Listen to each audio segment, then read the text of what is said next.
What's going on, everyone? Scott here. Welcome back to the channel. So, Michigan State basketball gets back into the win column with a big-time top 5 home win in the Breslin Center against 5th-ranked Illinois, 85-82 in overtime on Saturday night. Now, this was a really back-and-forth, highly competitive game overall, back-and-forth all game. Illinois wins the first half by 4. Michigan State comes back, wins the second half by 4, forcing overtime. Michigan State wins that by 3, and listen, it was just this was a game plan and defensive masterpiece in a lot of ways for Michigan State, in my opinion. They're able to hold down who I said was probably the Big Ten. I still probably think is probably the leader for Big Ten Player of the Year in Keaton Vogler. Able to hold him down for the most part, most of the game overall. Didn't let anyone else go real crazy, which, we talked about their 3-point shooting, was able to hold them under their season average on the night. And listen, the biggest stat probably is the rebounding battle. Winning that rebounding battle against a team that we talked about, this was a top 18 rebounding battle. Illinois was 14th, Michigan State 18th, and you out-rebound them by 4 or by 10, I'm sorry, at home. That's a big time stat right there. And listen, this was an insane game. Was very grateful to be in the building for this one, especially after this last week. Not obviously the 2 Michigan State basketball losses overall, the rivalry loss, then women's basketball, a couple losses as well, a tough hockey loss on Friday night as well. But then gymnastics did get the win to kind of save the weekend last weekend. But then opening this weekend with, on Saturday, get the Michigan State women's basketball come from behind road win against Penn State. And then right before, during the beginning of this game, when official, hockey gets the win downtown at LCA against the school down the road to get revenge for the night before. Gets a big hockey win, that now sitting at the top alone of the Big Ten standings. And then basketball closing this out in overtime. But we're going to get into this basketball game. But first, if you could, just hit that like and subscribe button down there. We'll have more Michigan State basketball content on the channel, so just make sure to subscribe so you don't miss a video. So we'll start with Illinois, because I still do think, and I know from the little that I heard from Tom Izzo post-game, he still believes this as well. This is the top 5 team in the country for a reason. They're, in terms of the Big Ten, probably the second or third most talented team in the Big Ten. Overall, they have, in my opinion, who I said, a lot of people's opinion, the leader, co-leader, whoever for the Big Ten Player of the Year. It'll be the Big Ten Freshman of the Year, projected to be a high overall lottery pick in the draft here in a couple of months. But you look at them off the bench. Ben Humrickhouse, shout out to someone in the comments for the preview for this one, correcting me on that one. But Ben Humrickhouse, 8 points off the bench, 3 for 6, 2 for 4 from 3, added 4 rebounds, 2 assists, solid for them. And then Zavamar Ivisic, one of the Ivisic twins, 26 minutes, he 5 points, 2 for 8 overall, and 1 for 6 from 3. Fairly inefficient overall, able to force Illinois as a whole to be fairly inefficient. He was able to grab 8 rebounds, though, and 3 blocks. Humrickhouse had a block as well off the bench, accounting for 4 of their team's 5 blocks coming off the bench. Brandon Lee came in, got a foul in this game, nothing else. But the starters, we'll start with Jake Davis, someone we remember from last year, and he probably had the biggest play of the game for Illinois. He only had 6 points, 1 for 5 from the field, and they were all from 3. But he was 3 for 3 from the free throw line.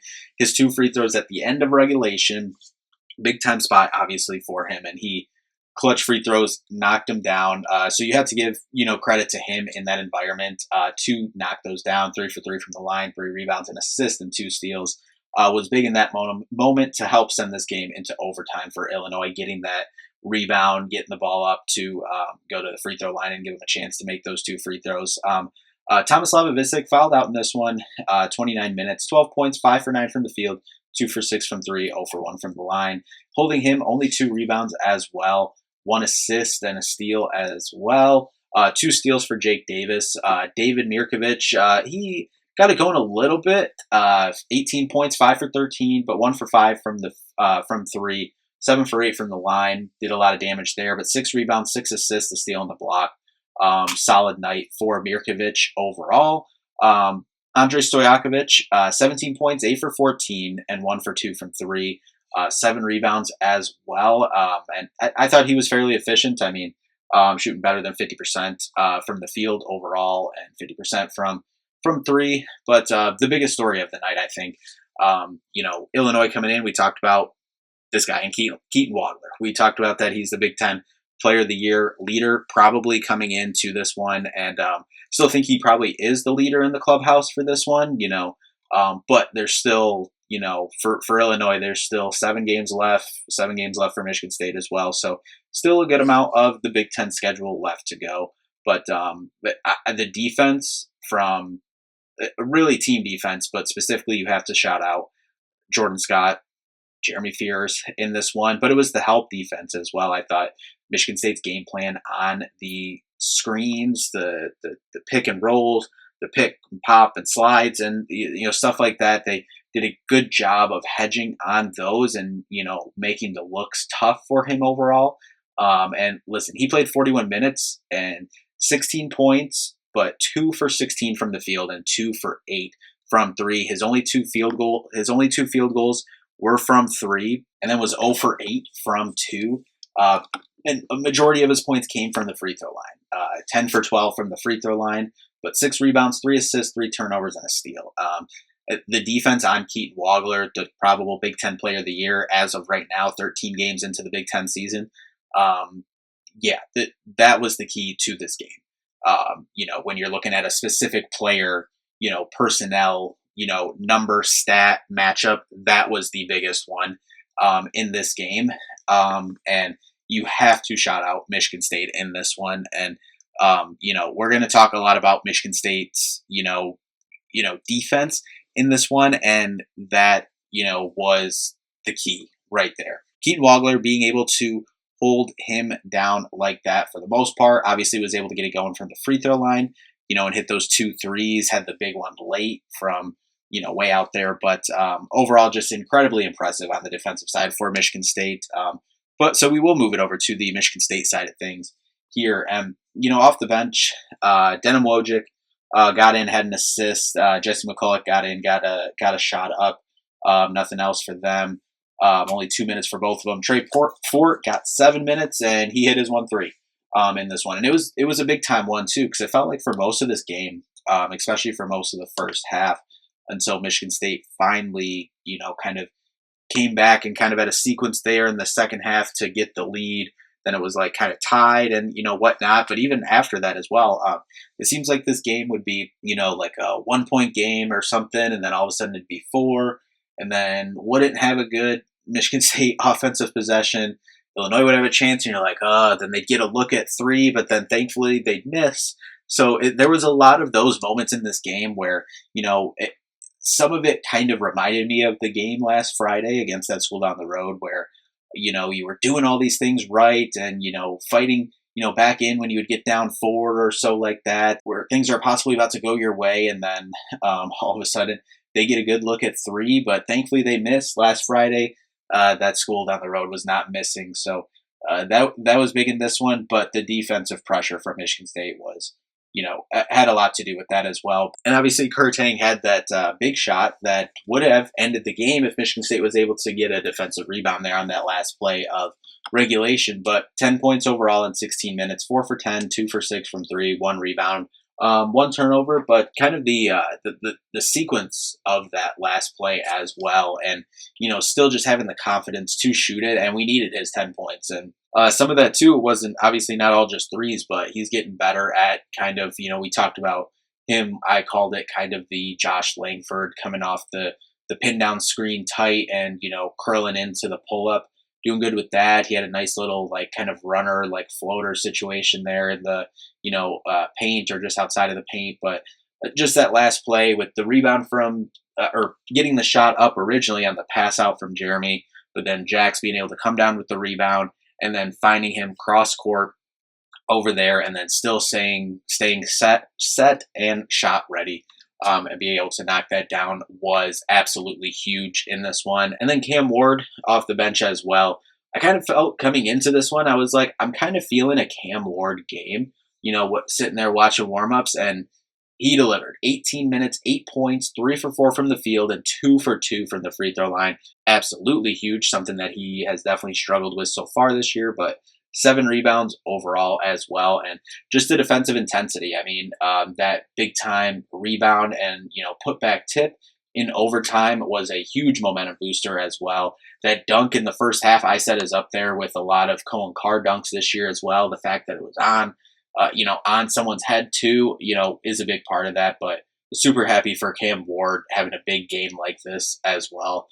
In this type of environment, top 10 game, win against a top 5 opponent.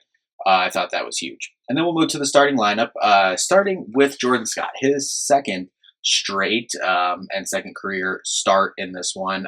28 minutes, he had 10 points, 3 for 6 from the field, 1 for 4 from 3, 3 for 4 from the line, 4 rebounds, turned it over twice, had a steal and a block as well. He did foul out in this one, but continued to just do all the little things, and that's what he does. Second shot ready to only 1 3, but his threes seem to come at times where they are very needed and help swing kind of momentum for Michigan State. And obviously, like we talked about, his defense on Keaton Wagler, their best, most dynamic player, was absolutely huge in this one. So shout out Jordan Scott for absolutely incredible game. Carson Cooper, 37 minutes in this one, 9 points, 3 for 4 from the field and 3 for 4 from the line, 8 rebounds, 1 assist, didn't turn it over. And his defense on those ball screens, which was something that Tom Izzo definitely complained about over the last couple games, both of his bigs. I thought they were really solid. There was a couple, situations still, but a lot of that I give kind of more credit to Illinois than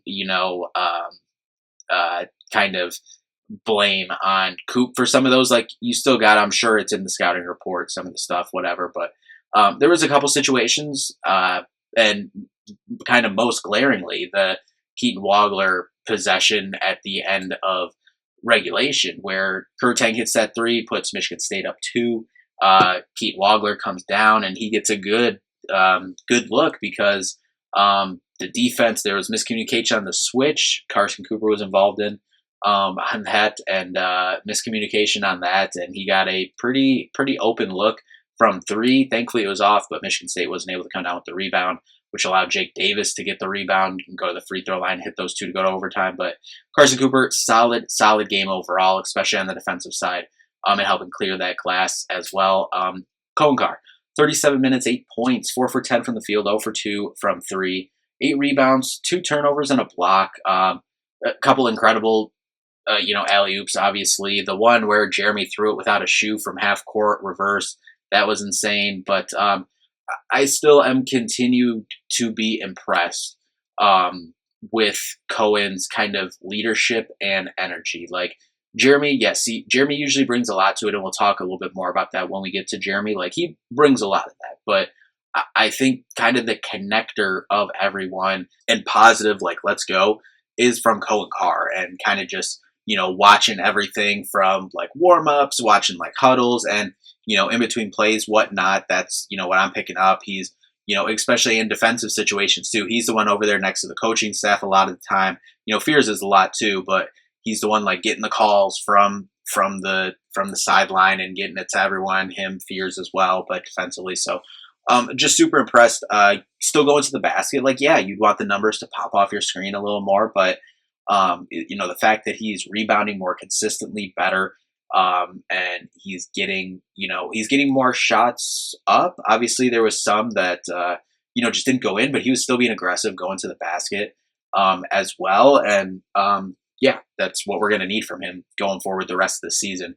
Jackson Kohler, number points wise, doesn't jump off the board, but overall, 35 minutes in this one, 11 points, 4 for 12 from the field, 3 for 8 from 3, but 16 rebounds, 1 assist, only a turnover, had a steal and a block as well. And they were really doing a good job of getting back to a lot of the slash, like kind of pick, go screen, pop, slide action and sets for him and Jeremy, getting him a lot of good looks. But something that we did talk about coming into this one was with Illinois' length, if we'd see a similar situation as to last Friday with the length of, them getting high contests and making it kind of hard for him to get a clean look off. We saw that a couple times where he had to pump fake and then dribble, kind of switch the action, kind of reset. And a lot of times they were doing good and kind of like, pump fake, get off of it, but then right back into it and reset. So, but I mean, incredible game from Jax, and timely threes as well. Like, yeah, you'd like the percentages and, overall from the field and the three to be a little bit better, but timely boards as well. I mean, 16 boards. Yeah, incredible night, double for Jackson Kohler, and then getting to Jeremy Fears.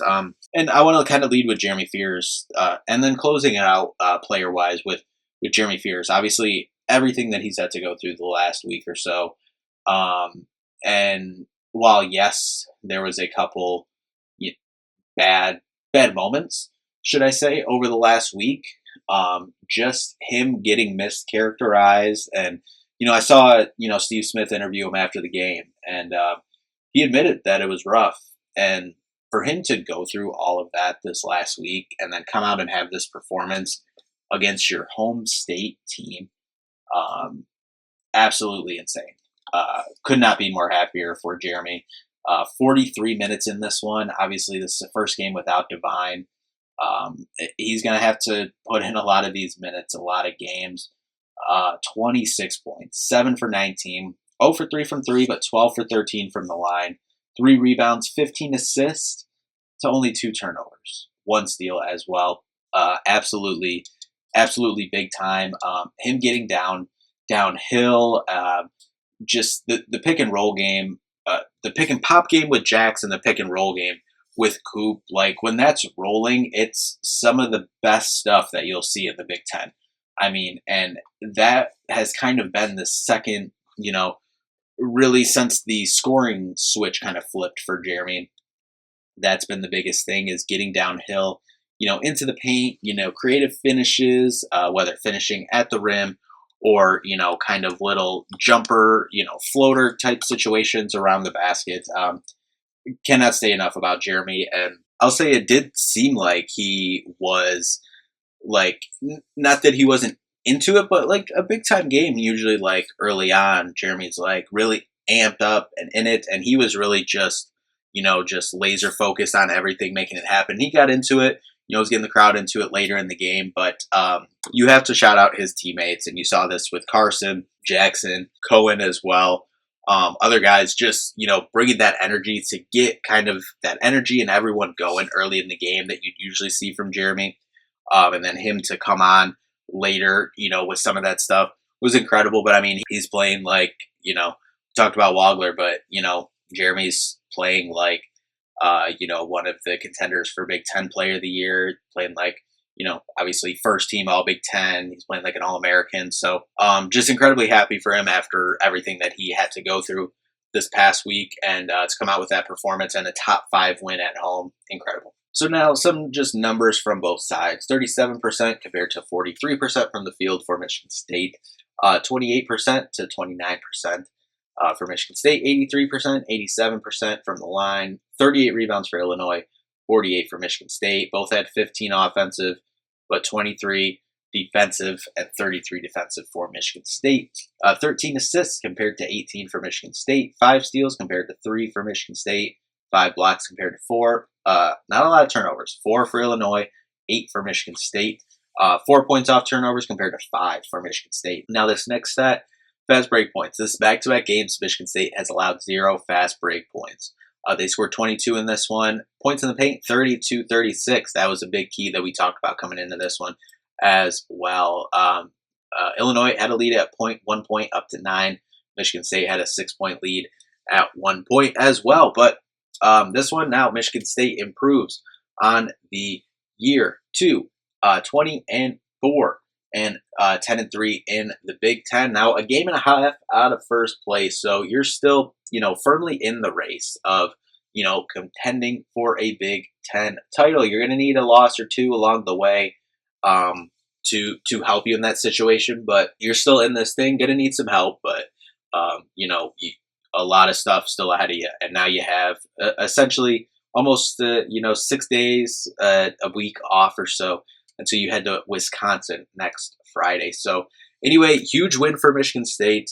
We'll be back to obviously preview that Wisconsin game at the end of the week. But anyway, that'll do it for this one. Thank you all so much for watching. We'll see you in the next one. Peace out.